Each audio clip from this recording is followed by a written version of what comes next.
नमस्कार बच्चों, आप सभी का सुपर एनसीईआरटी पाठशाला में स्वागत है।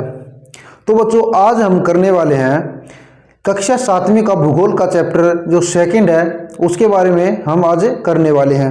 और अभ्यास के क्वेश्चन आंसर भी मैं आपको करवाऊंगा और पूरे डिटेल से मैं आपको समझाऊंगा कि इस पाठ में क्या दिया गया है और क्या क्वेश्चन और आंसर बनने वाले हैं। बेटा ध्यान से सुनना है, ठीक है। तो हमारा जो चैप्टर हो जाएगा, आप देख सकते हो हमारा क्या चैप्टर हो जाएगा। हमारा चैप्टर हो जाएगा हमारी पृथ्वी के अंदर। हमारी पृथ्वी के अंदर मैं तुम्हारी बुक जो एनसीईआरटी वाली बुक है उसमें से आपको पढ़ाऊंगा, ठीक है। जो 7वीं कक्षा की जो भूगोल की किताब है मैं उसमें से आपको पढ़ाऊंगा बेटा, ठीक है। जो हमारा जो जिसका नाम है हमारा पर्यावरण, ठीक है। और सेकंड जो चैप्टर है हमारा क्या हो जाएगा, पृथ्वी के अंदर, ठीक है बेटा। क्या हो जाएगा, पृथ्वी के अंदर। पृथ्वी के अंदर क्या कुछ है हमको ये भी जानना जरूरी है। हम ऊपर ऊपर पृथ्वी के देख रहे हैं। कल हमने जो किया था, पिछले चैप्टर में जो किया था, क्या किया था, पर्यावरण के बारे में हमने पढ़ा था। पृथ्वी के ऊपर क्या क्या है, वायुमंडल के बारे में पढ़ा था, जलमंडल के बारे में पढ़ा था, सतल मंडल के बारे में पढ़ा था और जीवमंडल के बारे में पढ़ा था। ये सब पृथ्वी के ऊपर पाए जाते हैं, ठीक है। एक और बताया था मैंने, पृथ्वी की ऊपरी परत जिसको परपट्टी के नाम से जानते हैं। मैंने ये बोला था कि अगले जो चैप्टर होगा, जो चैप्टर सेकंड है इस बुक में, उसके बारे में मैं आपको बताऊंगा। और इसमें पृथ्वी के अंदर, ठीक है, हमारी पृथ्वी के अंदर, ठीक है बेटा, इसके बारे में मैं आपको बताऊंगा, ठीक है। देखो आपकी बुक के अंदर, बुक निकाल लेना आप, मैं बुक के अंदर से ही पढ़ाऊंगा आपको। बिल्कुल मैं आपको समझा दूंगा कौन सा जो शब्द है आपके जो दिमाग में नहीं बैठता, कौन सा शब्द है जो आपको समझ में नहीं आता, मैं उसको ही आज आपको समझा के छोड़ूंगा। छोड़ने वाले नहीं हैं हम, ठीक है बेटा। करना है, बस हमको करना है, ठीक है। तो करना है, साथ साथ देखना है और लिखने के समय मैं आपको बता दूंगा बेटा, अभ्यास के प्रश्न जब करवाऊंगा जब आपने लिखना है उसका, ठीक है। तो देखना क्या कर रहे हैं हमें, हमारी पृथ्वी के अंदर, ठीक है बेटे। जो हमारी पृथ्वी है, ये हमारी पृथ्वी है, इसके जो भी अंदर क्या है, क्या घटनाएं हैं हमारी पृथ्वी के अंदर, ये हमको बताना है।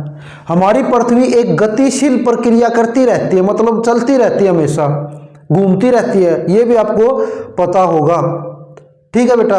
तो ये क्यों घूमती रहती है, इसमें कौन कौन सी घटनाएं होती रहती हैं, ये सभी मैं आपको बताऊंगा। ये भी एक राज बनकर रह जाएगा अगर आप इस क्लास को नहीं देखोगे तो। मैं बिल्कुल सही तरीके से मैं आपको बताऊंगा, ठीक है बेटा। जो हम देख रहे हैं हमारी पृथ्वी, एक आपने देखा होगा प्याज, ओनियन बोले तो प्याज, प्याज देखा होगा। जिस प्रकार प्याज के ऊपर परत के ऊपर परत के ऊपर परत होती है, हम प्याज को छीलते हैं, फिर से छीलते हैं, फिर से छीलते हैं, ठीक है। इस प्रकार पृथ्वी भी ऐसी ही है, ठीक है। पृथ्वी के ऊपर ये हो गया 1 2 और 3, पृथ्वी के ऊपर भी ऐसी 3 परतें हैं। पृथ्वी के ऊपर भी प्याज की तरह 3 परतें हैं, ठीक है। ऊपरी परत को क्या नाम दिया गया है, ठीक है। बीच की परत को क्या नाम दिया गया है और जो बीच की परत है इसको क्या नाम दिया गया है, ये हमको पढ़ना है आज, ठीक है बेटा। जो इसमें सेल बनने वाली हैं कुछ, पृथ्वी के अंदर क्या कुछ है ये बनने वाला है, ठीक है। कौन कौन सी हलचलें होती है ये बनने वाला है, ठीक है बेटा। सबसे पहले मैं बात करूं, ये लगा लो कि ये ऊपरी परत है जिसके ऊपर हम रहते हैं, ठीक है। फिर ये ऐसा है कि ये इतनी चौड़ी है और फिर दूसरी परत इतनी चौड़ी है, इससे कई ज़्यादा गुना चौड़ी है। जो तीसरी परत है वो भी कुछ इतनी चौड़ी है, इससे तो चौड़ी है लेकिन इससे कम है। इनका नाम मैं आपको बताऊंगा। जो हम जिसके ऊपर रहते हैं इस परत को परपट्टी के नाम से जानते हैं बेटा, परपट्टी के नाम से जानते हैं। दूसरी जो परत है इसको मेंटल के नाम से जानते हैं, मेंटल। अगर ये आपको याद नहीं रहती तो मैं आपको बिल्कुल सही तरीके से समझाऊंगा, ठीक है, किस प्रकार आपको ये याद रहेंगी। ये होती है बेटा करोड़। ये कौन सी परत है, करोड़, जो कि तीसरी परत है। ये तीनों परतें अपनी पृथ्वी में होती है। ठीक है बेटा, ये कौन सी हो गई ऊपर ऊपर वाली परपट्टी, परपट्टी, और सेकंड वाली हो गई मेंटल। ठीक है, और जो तीसरी है वो कौन सी होगी, करोड़ हो गई। अब मैं आपको समझाने वाला हूं कि इनको हमें याद किस प्रकार रख सकते हैं। देखो, सबसे पहले हमारी प्रॉपर्टी नाम हम याद रख सकते हैं। प्रॉपर्टी कहां पर मिलती है, हमारी पृथ्वी के ऊपर तो मिलती है सबसे ऊपर। ठीक है, फिर क्या होता है, जो सेकंड वाली होती है ना, जो पृथ्वी को अगर हम किसी गड्ढे को खोदते हैं, पृथ्वी को खोदते हैं, तो कुछ लगातार हम खोदते रहते हैं, फिर ये कंकर बाठे आने लगते हैं, पत्थर भी आने लगते हैं लगातार। ठीक है, इसमें ज्यादा से ज्यादा पत्थर मिलते हैं भाई, इस परत पर ज्यादा से ज्यादा पत्थर मिलते हैं। और पत्थर हम याद रख सकते हैं कि मेंटल, हमेशा पत्थरों को मेंटल मारते हैं भाई, तो याद रखना है यहां पर पत्थर मिलते हैं और इसको क्या नाम रख दिया गया, इसका मेंटल। ये परत कौन सी है, मेंटल। ठीक है, अगर और ज्यादा मेहनत करेंगे, और ज्यादा मेहनत करेंगे तो हमें क्या हासिल होगा, हमें कोई बहुमूल्य चीज हासिल होगी। बहुमूल्य हम किससे उसकी व्याख्या कर सकते हैं, हम कर सकते हैं हीरो से। तो हम लगातार नीचे नीचे खोदते रहेंगे तो हीरे मिलेंगे, और लगातार हम क्या बन जाएंगे, हीरे मिलने के बाद करोड़पति बन जाएंगे। ठीक है, तो लगातार खोदते रहेंगे, ज्यादा से ज्यादा मेहनत करेंगे तो एक तो करोड़पति बन सकते हैं। तो इसका नाम हम याद रख सकते हैं, ज्यादा से ज्यादा मेहनत की और तीसरी परत आ गई खोदकर, और उसको हमने कह दिया करोड़। करोड़, इसका क्या नाम हो गया, करोड़। तो आपको, मुझे आशा है कि आपको पता चल गया कि कौन सी परत है हमारी पृथ्वी में। हमारी पृथ्वी में 3 परतें हैं। सबसे ऊपर जो है वो परपट्टी है, सेकंड वाली है जो मेंटल है, और जो तीसरे नंबर पर है करोड़। ठीक है, तीनों का तीनों हमको याद रखनी है। और इनकी मैं बात करूं तो ये जो है 1% अगर हम लगाए कि इसकी जो चौड़ाई है 100% है, 100 में से इसको 1% भाग में मिलती है, ये बस 1% चौड़ी है, ये 1% भाग में मिलती है। अगर मैं आगे बात करूं तो ये जो है ये 15% भाग में मिलती है बस, करोड़। कितने में, 15% भाग में मिलती है। और जो सबसे मोटी परत होती है कौन सी, मेंटल होती है बेटा, जो कि होती है 84%। 84% इनको हमें याद रखना है। सबसे पतली परत कौन सी है, सबसे पतली परत होती है परपट्टी। सबसे पतली परत कौन सी है, परपट्टी। और सबसे ज्यादा चौड़ी परत, मोटी परत कौन सी है, मेंटल। ठीक है, जो बीच वाली है 15% कौन सी है, करोड़। सबसे नीचे वाली हमको क्या क्या याद रखना है, सबसे ऊपर की कौन सी परत है, परपट्टी है, बीच वाली कौन सी है, मेंटल है, और सबसे तीसरे नंबर की जो परत है कौन सी है, करोड़। अगर हम बात करें सबसे चौड़ी परत कौन सी है, 84%, जो कि नाम है मेंटल। ये आपको रिकॉर्ड कर लेना कॉपी में। ठीक है, मैं आपके जो बुक है उसके अकॉर्डिंग टू पढ़ाऊंगा, मैं एक एक चीज आपको बता दूंगा। ठीक है, जो आप चित्र में देख रहे हो ना, अगर ये पूछा जाए कि पृथ्वी का केंद्र, हमारे शीतल मंडल से पृथ्वी का केंद्र कितनी दूरी पर है। ठीक है, पृथ्वी का केंद्र हमारे जो शीतल मंडल से है वो कितनी दूरी पर है। और एक चीज और पूछी जाएगी, जो हम ये लगा लें, जो समुद्र तल से जो पृथ्वी का केंद्र है वो कितनी दूरी पर है, ये भी हमको बताना है। ठीक है, तो सबसे पहले मैं आपको बताऊं, जो हमारी पृथ्वी का ऊपर का भाग है वो किस किस से बना है, ये साफ साफ आपकी जो बुक है पेज नंबर मैं आपको बता दूं, पेज नंबर 7, जो स्टार्ट का जो हमारी पृथ्वी के अंदर जो हमारा शुरुआत होता है, इसके अंदर साफ साफ दे रखा है Cl। ठीक है, Cl आपको दिख रहा होगा बेटा, Cl। ठीक है, इससे हमारी जो परत है, पहली परत है परपट्टी, वो बनी हुई है। भूभाग पर, पृथ्वी के ऊपर। ठीक है, सिलिकॉन, सी से सिलिकॉन, सिलिकॉन, और एल से एल्यूमिनियम। क्या हो गया? एल से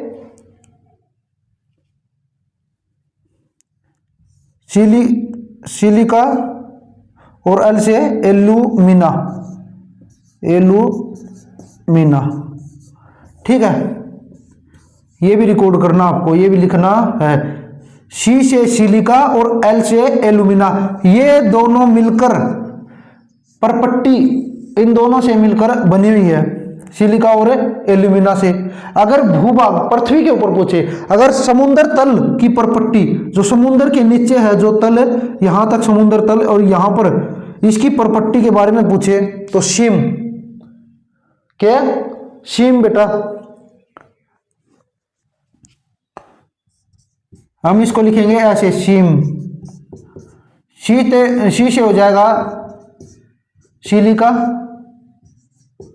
और में से मैं मैग्नीशियम, मैग्नीशियम।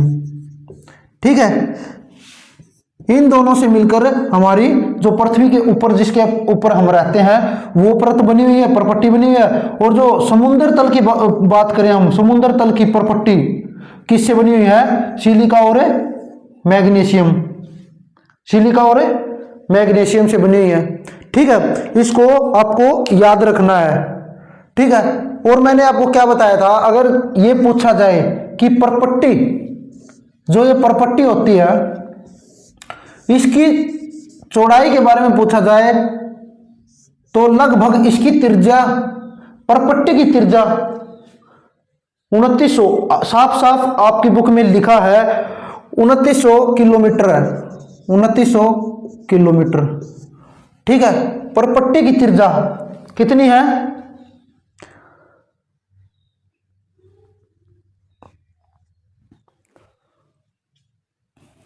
क्या गया? क्या परपट्टी के ठीक नीचे मेंटल होता है, जो 2900 किलोमीटर की गहराई तक फैला हुआ है। ठीक है, परपट्टी के नीचे मैंने बता दिया मेंटल जो परत है वो होती है, और जो लगभग कितने किलोमीटर तक फैली हुई है, ये होती है 2900 किलोमीटर तक फैली हुई है। ठीक है, और जो आगे हम बताने वाले हैं आपको, तक पहुंचने के लिए अगर हम पृथ्वी के केंद्र तक समुद्र के रास्ते से जाना चाहें तो लगभग 6 किलोमीटर तक खोदना पड़ेगा हमको। समुद्र के नीचे जाने के बाद 6 किलोमीटर हम खोदेंगे, जब जाके पृथ्वी के केंद्र तक पहुंचेंगे। ठीक है, आशा है कि आपको पता चल गया होगा। हम अब अगले पेज पर चलते हैं, और अगले पेज में क्या है मैं आपको अब समझाऊंगा। ठीक है बेटा, अगर बात करें हमें पृथ्वी की पूरी त्रिज्या की, ठीक है, ये साफ साफ आपकी बुक में दे रखा है पृथ्वी की त्रिज्या की, ये कितनी केंद्र से लेकर ऊपर तक, यहां से लेकर केंद्र तक कितनी ये चौड़ाई है, तो ये दे रखी है 6371। ठीक है, 6371 किलोमीटर है भाई त्रिज्या। पृथ्वी की त्रिज्या, परपट्टी से पृथ्वी की त्रिज्या कितनी है केंद्र तक? 6371 किलोमीटर। अगर हम केंद्र तक पहुंचना चाहे तो इतना पृथ्वी को हमको खोदना होगा। ठीक है, अब मैं आपको बताने वाला हूं, देखो ये जो अब पृथ्वी के अंदर क्या घटनाएं होती हैं, क्यों होती हैं, और किस प्रकार ये परपट्टी बनी है। ठीक है, ये मैं आपको बताऊंगा अब। ठीक है, जो क्वेश्चन में आपके पूछा जाएगा वो आप आराम से कर सकते हो, बिल्कुल आसानी से उनके आंसर दे सकते हो। ठीक है, जो अब हम बताने वाले हैं, आपकी जो बुक में दिया गया है सेल और खनिज, सेल के बारे में मैं बिल्कुल आसान तरीके से समझाऊंगा मैं आपको। क्या दे रखा है? सेल एवं खनिज। सेल क्या होते हैं, सेल कितने प्रकार के होते हैं, सेल चक्कर क्या है, यही आपके अभ्यास के क्वेश्चनों में पूछा गया है। ठीक है, सेल क्या है? पृथ्वी के ऊपर जो प्राकृतिक पदार्थों से बने हुए हैं ना, वे सभी सेल है भाई। ठीक है, प्राकृतिक पदार्थों से जितने भी जो भी कुछ बना हुआ है वे सभी सेल हैं। ठीक है, सीधा सीधा आपके बुक में दे रखा है, जितने भी प्राकृतिक पिंडों से जो हमारी पृथ्वी बनी हुई है उसको हम सेल कहते हैं। और सेल 3 प्रकार की होती हैं। ठीक है, आगन्य सेल, अवसादी सेल और कायांतरित सेल। और कायांतरित सेल, सेल क्या होता है ये भी मैंने आपको बताया। आगन्य सेल क्या होता है ये भी मैं आपको बिल्कुल समझाऊंगा। अवसादी सेल क्या होता है ये भी बिल्कुल आसानी से समझाऊंगा। और कायांतरित सेल क्या होता है ये भी मैं आपको समझाऊंगा। फिर मैं आपको बताऊंगा सेल चक्कर क्या होता है। ये ही आपके अभ्यास में पूछा जाएगा और कुछ नहीं है। ठीक है, और कुछ नहीं है। तो मैं अब जो करवाने वाला हूं ध्यान से देखना। लगा लो ये पृथ्वी है भाई, ये है पृथ्वी। हमने आपको बताया कि ऊपर वाली होती है परपट्टी और ये होती है मेंटल और ये करोड़। क्या होता है पृथ्वी के अंदर मैग्मा होता है भाई। क्या? लावा। देखो मैं आपको दिखाता हूं, देख रहे हो आप जिस प्रकार ये होता है लावा, ये पृथ्वी के अंदर से निकलता है। मैं शैलें बताता हूं आपको किस प्रकार बनती है शैलें पहले तो। ठीक है, शैल 3 प्रकार की होती हैं। आगन्य शैल, ठीक है, पहले मैं आपको समझाता हूं और फिर मैं आपको आराम से लिखवा दूंगा उनकी किस प्रकार उनकी परिभाषा लिखनी है। ठीक है, सबसे पहले क्या होता है पृथ्वी के अंदर गर्म मैग्मा, क्या जलती हुई मैग्मा, लावा बोले तो हमें, वे पृथ्वी के गर्मी के कारण पृथ्वी के अंदर से निकलती है भाई। मैंने आपको देखो दिखाया है, इस प्रकार निकलती हैं, जलती हुई आग निकलती है। और ये बाहर आके ये होती है भाई आगन्य सेल। आगन्य का मतलब होता है, क्या होता है? अग्नि होता है। तो इस प्रकार ये आग निकलती है पृथ्वी के अंदर से। और ये कौन सी सेल हो गई? ये आगन्य सेल। ठीक है, और आगन्य सेल को 2 भागों में बांटा गया है। मैं क्या बता रहा था? मैंने बताया आगन्य सेल के 2 भाग होते हैं, बहिर्वेदी और अंतर्वेदी आगन्य सेल। ठीक है, जो आगन्य सेल जो बहिर्वेदी है उसके बारे में बताया मैंने, और जो अंतर्वेदी है उसके बारे में भी बताया। डिटेल से ही बताएंगे, पहले समझ लेना बेटा। बाद में क्या होता है फिर आ गया, एक होता है आगन्य सेल और एक होता है अवसादी सेल। अवसादी सेल, ठीक है। अवसादी सेल क्या होता है भाई? अपनी बुक में भी आराम से दे रखा है, आप पढ़ सकते हो। लेकिन मैं आपको बताऊंगा, समझाऊंगा, लेकिन समझोगे नहीं जब तक आपको बिल्कुल भी पता नहीं चलेगा। सबसे पहले आगन्य सेल ठंडा होकर क्या हो जाता है, ये कोई पत्थरों का रूप ले जाता है, कोई ठोस पदार्थ का रूप ले लेता है। बाद में क्या होता है, ये छोटे छोटे चट्टानों में टूट जाता है, टूटकर ये बिखर जाता है भाई। तो ये किसका रूप ले लेता है? अवसाद का रूप ले लेता है, अवसाद। लेकिन अभी ये अवसादी सेल नहीं बना है, छोटे छोटे टुकड़ों में बट जाता है किसी किसी कारण। हवा से लगा लो, आपस में टकरा के लगा लो, लुढ़क के लगा लो ये चट्टाने। ठीक है, बाद में क्या हो जाता है, ये अवसाद का रूप ले लेता है। बाद में ये लुढ़क कर एक के ऊपर एक, एक के ऊपर एक के ऊपर एक, और ये ठोस पदार्थ ऊपर जम जाता है, जैसे पहाड़ बन गया। या फिर ऊपर वाली जो परपट्टी का जिक्र हम कर रहे हैं, ये बन गई ठोस, बिल्कुल ठोस बन गई। तो ये क्या हो गया, इसको हम अवसादी सेल बोल देंगे। फिर कौन सी? अवसादी सेल बोल देंगे फिर। ठीक है भाई, लगातार ठोस पदार्थ बना ले परपट्टी के ऊपर, लगातार सभी जो अवसाद मिलकर लगातार ये ठोस बना दे, इसको हम अवसादी सेल कह देंगे। लिखना किस प्रकार है ये मैं आपको बता दूंगा, पहले समझ लेना है। अवसादी सेल क्या बताया मैंने, फिर से देखना। ये आगन्य सेल हो गया, जो लावा मैग्मा निकल कर पृथ्वी के ऊपर आता है, इसको हम अग्न्य शैल के नाम से जानते हैं। और ये बाहर आता है, इसको बहिर्वेदी अग्न्य शैल, और अंदर जो जम जाता है इसको हम अंतर्वेदी अग्न्य शैल। फिर ये टूट बिखर जाता है, जमकर टूट के बिखर जाता है, तो ये अवसाद का रूप ले लेता है। फिर अवसाद का रूप लेने के कारण ये आगे आगे अपने लगातार चलता रहता है। फिर क्या होता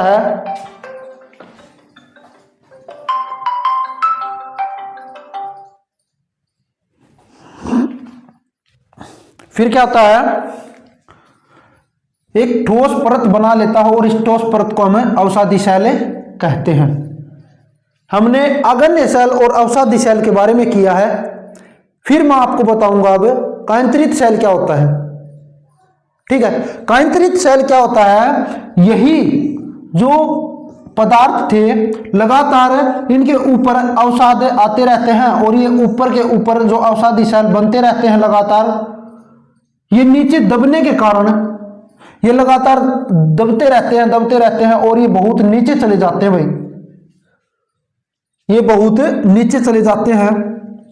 और नीचे दाब और गर्मी के कारण, ठीक है, आपके ऊपर कोई एक कंबल गिर दे, दूसरा गिर दे, तीसरा गिर दे, तो कितनी गर्मी हो जाती है, दाब हो जाती है। उसी प्रकार इसके ऊपर बहुत ज्यादा अवसाद पड़ने पर, बहुत ज्यादा अवसादी शैल होने पर नीचे जो दाब पड़ता है और उसके कारण गर्मी हो जाती है। मैंने आपको बताया कि जो मैग्मा उठता है वो गर्मी के कारण ये जो कांतरित शैल है उसका कांतरित शैल का रूप ले लेती है। ये बार बार ये परतें चढ़ती रहती हैं और ये कांतरित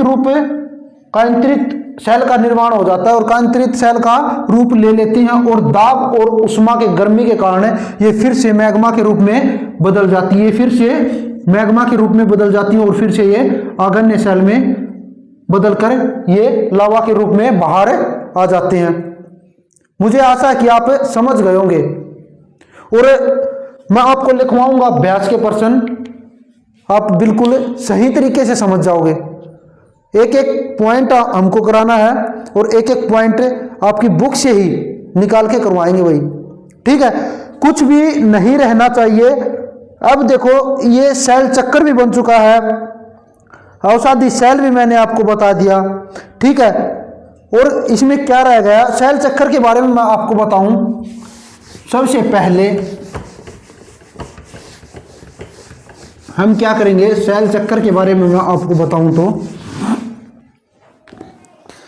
पहले सबसे पहले हमने, देखो आप ये देख रहे हो, जो चित्र देख रहे हो, सबसे पहले हमने क्या किया था, मैग्मा के बारे में जिक्र किया था, ठीक है। मैग्मा निकलेगा,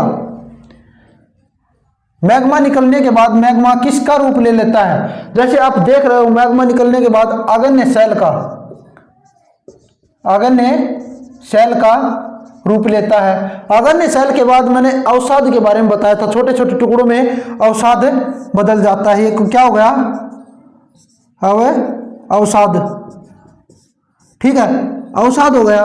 अवसाद के बाद मैंने क्या कहा था, ये ठोस परत बन जाती है और उसको हम अवसादी कहते हैं, अवसादी शैल कहते हैं, ठीक है। फिर अवसादी शैल के बाद मैंने क्या बताया था आपको, क्या बताया था, कांतरित शैल का रूप ले लेते हैं, और कांतरित शैल को हम मैग्मा और लावा, ये फिर से कांतरित शैल का रूप ले लेती है। फिर कांतरित शैल फिर से पृथ्वी से निकलकर ये मैग्मा का रूप ले लेता है और बाहर लावा बनकर पृथ्वी के बाहर से आ जाता है।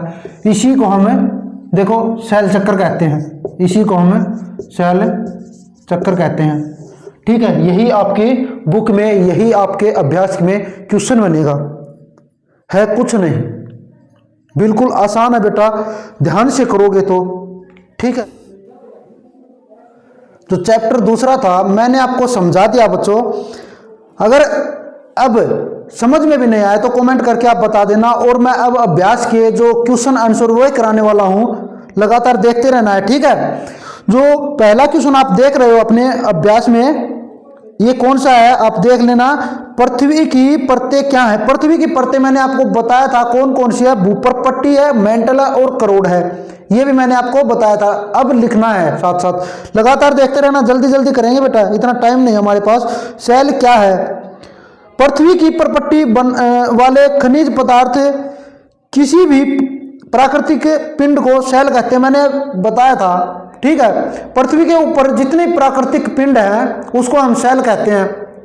ठीक है, पृथ्वी के ऊपर जितने भी अलग अलग प्राकृतिक पिंड हैं उनको हम सेल कहते हैं। सेल के बारे में मैंने अलग अलग तरीके से बताया था। ठीक है, आगे देखो, आगे क्या है?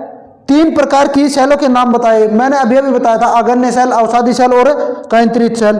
आगे देखो, क्वेश्चन मैंने सभी जो सॉल्यूशन करके अच्छी तरह लिख रखे हैं, आपको ये करने हैं बेटा। वीडियो को रोक के कर लेना और कॉपी में ये अपने नोट्स बना लेना एक को। अगला क्या है? बहिर्वेदी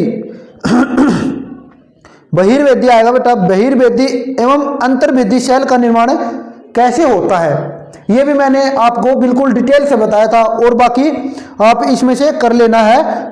मैंने आपको जो सॉल्यूशन आपके लिए लिखा है और बहुत ये पीडीएफ बनाकर आपको दिखा रहा हूँ, ये ऐसे का ऐसा कर लेना है और समझ के करना है। समझ में नहीं आए तो वीडियो को पीछे बैक कर लेना है और फिर से देख लेना है आगन्य सेल के बारे में, बहिर्वेदी और अंतर्वेदी क्या है।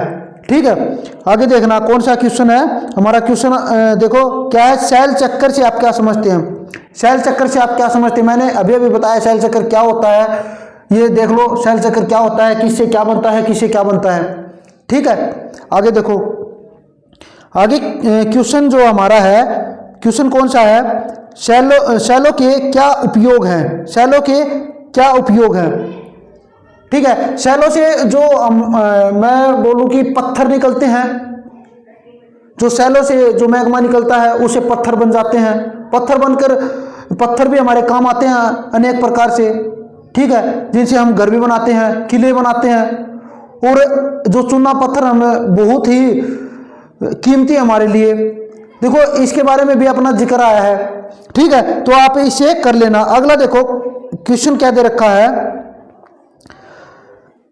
देखो ये ये आप देख रहे हो, सड़क का निर्माण में सहायक है। सड़क में पत्थर, कक्कर, भट्ठे, ये जो भी है, हम क्रेशर जो भी लेते हैं सड़क के अंदर, ये सेलों के ही रूप है बेटा। मैंने आपको बताया था छोटे छोटे टुकड़ों में बैठकर ये अवसाद बन जाते हैं, अवसाद के बाद ये अवसादी सेल बन जाते हैं। ठीक है, तो यही जो विभिन्न खेलों में उपयोग, जो चुना जो हम लाइनें लगाते हैं, किसी भी गेम में लगा लो, कबड्डी में लगा लो।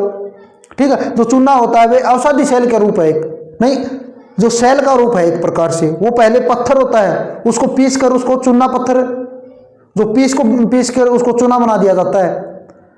ठीक है, आगे देखो, जो केंद्रित सेल क्या होता है? केंद्रित सेल क्या होता है? मैंने आपको बताया था कि आगन्य एवं अवसादी सेल मिलकर केंद्रित सेल का निर्माण करते हैं।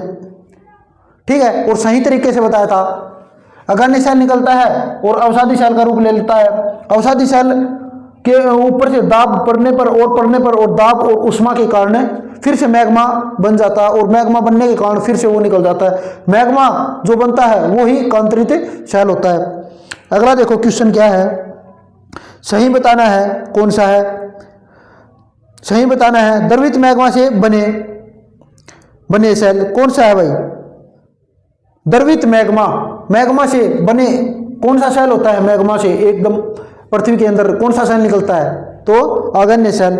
नेक्स्ट क्वेश्चन क्या है? पृथ्वी की सबसे भीतरी परत करोड़ होती है, तीसरी परत कौन सी होती है? करोड़ होती है। सोना, पेट्रोलियम एवं कोयला किसके उदाहरण हैं? तो किसके उदाहरण? सेल, खनिज एवं जीवाश्म। तो बेटा इसका आंसर हो जाएगा खनिज। ठीक है, इसका आंसर हो जाएगा खनिज। नेक्स्ट क्वेश्चन देखो, सेल जिसमें जीवाश्म होते हैं, सेल जिसमें जीवाश्म होते हैं। जीवाश्म क्या होता है बेटा? नीचे दबे हुए, नीचे पृथ्वी के जो नीचे दबे हुए हैं, जैसे पेट्रोलियम हो गया ये। ठीक है, ये जीवाश्म का रूप है एक प्रकार से, जिनको हमें ईंधन मिलता है हमको। तो ये अवसादी सेल होते हैं, लगातार दबते रहते हैं और ये कठोर जो दब जाते हैं पृथ्वी के एक पर जो हम कहे परत के नीचे परत, तो ये कौन से उसका रूप ले लेते हैं, अवसादी सेल बन जाते हैं। ठीक है बेटा। अगला देखो नेक्स्ट क्वेश्चन क्या है हमारा, पृथ्वी की सबसे पतली परत, ये मैंने बिल्कुल डिटेल से बताया है, ये परपट्टी हुई। ठीक है। नेक्स्ट क्वेश्चन क्या हो जाएगा, ये सही मिलान करना बेटा, और बाकी क्वेश्चन मैंने नीचे दे दिया है, आप कर लेना मिलान और अच्छी तरीके से लिखना है, हमको क्वेश्चन कोई नहीं छोड़ना है। ठीक है। नेक्स्ट क्वेश्चन क्या है, क्वेश्चन नंबर 4 क्या दे रखा है, हम पृथ्वी के केंद्र तक नहीं जा सकते, कारण बताइए। तो कारण बहुत सारे भाई, देख सकते हो आप बेटा, आराम से देखना है, मैंने आपको बता भी दिया, और आप सोच समझ के देखना है क्यों नहीं जा सकते, क्योंकि पृथ्वी के जितने अंदर जाएंगे उतनी अग्नि उष्मा है, लावा भरा हुआ है। ठीक है। और बाकी आप मैंने ये अच्छी तरह से के तरीके से लिख दिया है, और आप लिख लेना और समझ लेना। ठीक है। क्वेश्चन में ऐसे ही लिख के आना है। नेक्स्ट क्वेश्चन देखो बेटा, नेक्स्ट क्वेश्चन क्या है हमारा, अवसादी सेल अवसाद से बनती हैं, अवसादी सेल अवसाद से बनती है, मैंने आपको बताया था, और किस प्रकार बनती है ये आपको बताना है, मैंने आप यहां पर लिख दिया है। नेक्स्ट क्वेश्चन देखो बेटा क्या है, चूना पत्थर संगमरमर से बदलता है, मैंने अभी बताया है चूना पत्थर होता है जो संगमरमर में बदलता है। एक उदाहरण आपकी बुक में जो ताजमहल बना हुआ है वो चूना पत्थर से बना हुआ है, और चूना पत्थर ये संगमरमर में बदल गया। ठीक है। और संगमरमर के पत्थर से ही ताजमहल बनाया हुआ है। ठीक है बेटा। और बाकी मैंने ये लिखा हुआ है, देख लेना है। ठीक है। सभी क्वेश्चन हमने कर लिए हैं बेटा अभ्यास के, और अच्छी तरीके से आपको करना है। ठीक है। और मैं आपको बता दूं कि हर चैप्टर करेंगे, मैं आपको हर चैप्टर का अभ्यास इसी प्रकार, जो आंसर और जो क्वेश्चन आंसर हैं वे सभी इसी प्रकार कराऊंगा। लेकिन उससे पहले क्लास को आप समझना होगा, समझने के बाद सभी क्वेश्चन के आंसर आपको मिलेंगे। जितने भी हम चैप्टर करेंगे सभी के सभी मैं आपको ये करवाऊंगा। ठीक है। अच्छे तरीके से करेंगे, बिल्कुल हर क्वेश्चन का आंसर आपको मिलेगा।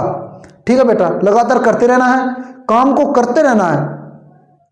अगर अच्छा काम करोगे तो अच्छा रिजल्ट मिलेगा, वरना रिजल्ट का इंतजार नहीं करना। ठीक है। सभी बच्चों को गुड नाइट। ठीक है बच्चों।